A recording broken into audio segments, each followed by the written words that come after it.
I'm itsmintsalad and I saw Star Trek the original series, Amok Time. It is directed by Joseph Penby, written by Theodore Sturgeon, and if you haven't seen this episode, I will spoil it for you. This episode starts and we're following the USS Enterprise doing normal business. However, we have Spock. He's acting a little bit weird. He's acting a little bit emotional.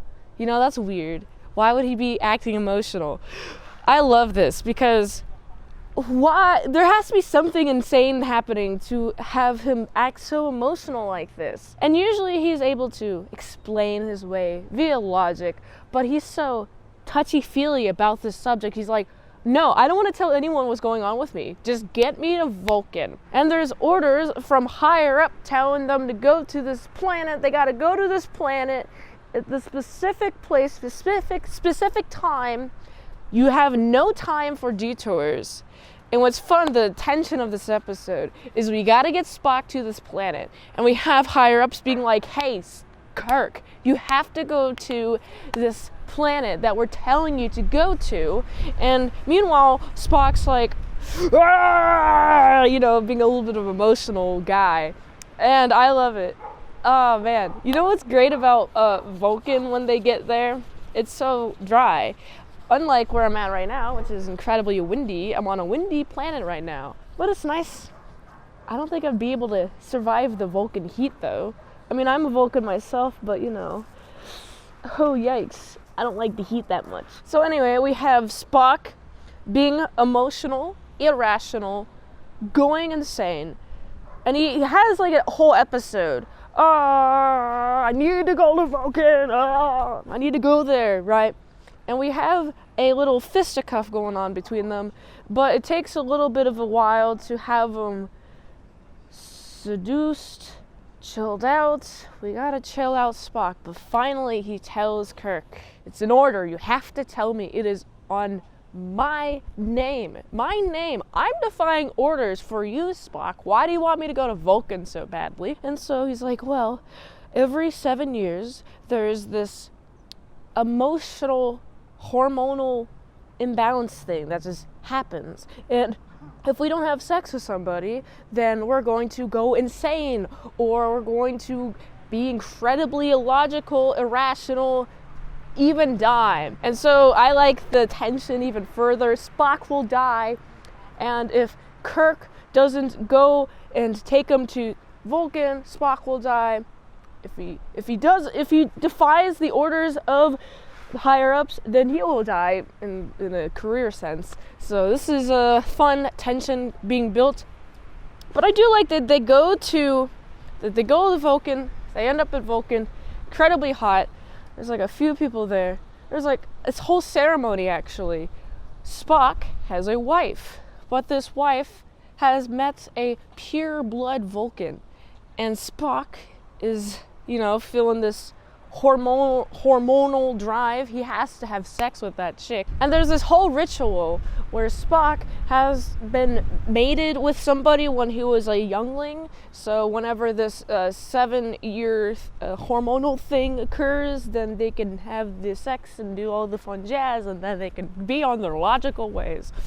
So of course, Spock is angered. He's like, oh, this chick that I've wanted to have sex with, she won't let me have sex with her unless I fight somebody.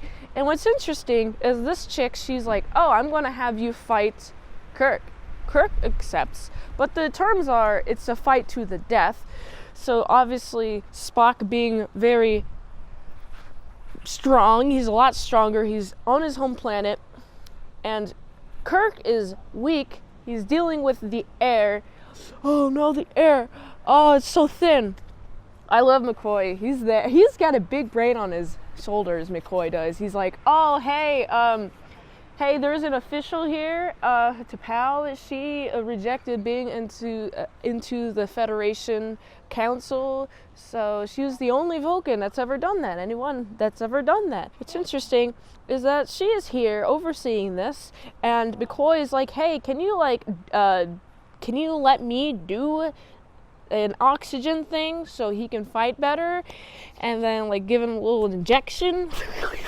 She's like, sure, okay, yeah. And then he does a little bit of a ejection to Kirk, and then Kirk faints, and then he's proclaimed dead, and Spock's angry. He's like, ah, you made me kill Kirk. I'm no longer interested in you. But this chick was like so big brained. She's like, yeah, I know, I did this on purpose. I challenged you. I knew you would not like the challenge. I knew that when you did the challenge, it would not be good, and the results would be you would kill Kirk because I was going to choose Kirk, and you know, if you won, then you would deny me. If Kirk won, then Kirk would deny me. So it's a win-win. And then Spock's like, oh, this is great and logical. How did logical good here? It's amazing. Wow, I can't believe it.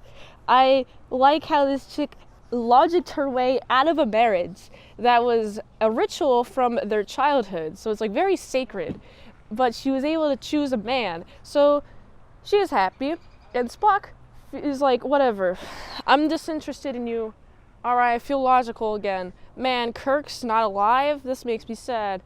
And so they all beam up to the ship. They all beam up to the USS Enterprise. And this is a great, funny reveal, right? Spock's like, oh man, I'm sad that Kirk is dead. I feel so bad. I'm going to resign. I'm going to give myself up for killing Kirk. And then Kirk just pops up like right behind Spock, and he's like, oh yeah, you better tell me whatever orders, you better consult with me first or whatever. I forget the exact words, but I really like this. Kirk's alive, and it explains what happened. Well, Bones gave him a little injection that made it seem like he was dead, but why do you need something like that? A neural paralyzer? What function could that be other than to pretend that you're dead? Leave a comment if you know the other functions of a neural paralyzer or whatever it's called, other than pretending to be dead. Leave them comments below. You know more than I do about Star Trek and all that fun science stuff. Comment section, so do the thing. And also like this too if you haven't already. So overall, I really like this episode. I like seeing Spock. He has horny energy in the way that he can convey it, which is logical and extreme. Like he's normally just like chill. He's following the logical thing, but he in this state, he has to succumb to biology, or else he's going to die. He will die. And I'm like, geez, that's a little bit of extreme, but I like it. Overall, I like this episode because it fleshes out the Vulcan background, fleshes out the background of Vulcans, and also, I should mention, there's a few key things.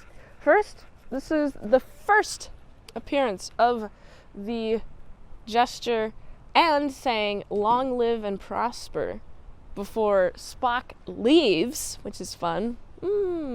So anyway, I like this episode, and also we meet Chekhov. Chekhov's a navigator. He's here. He's here now. We have Chekhov. He's cool. I like his Russian accent. Mother Russia, I'm alcohol and cold. Is that a good Russian accent? Anyway, this is a fun episode. I always like episodes that expand more on Spock and more on Vulcan history, and also display Kirk's quick-wittedness and his character. I really like this episode a lot. I gotta give this episode, it's like a solid 8.3 out of 10. If you like this review, watch another one. The platform really likes that. If you want to fast track a movie review, you can do that for $20 redeemos at patreon.com/ASEPresents. And if you'd like to help support the daily grindiness of all them daily movie reviews, go to this link tree. Find the way you can help support the daily grind of all them daily movie reviews. And until next time, mint salad saw. See you later to my salad croutons and bacon bits. Boop. Beam me up.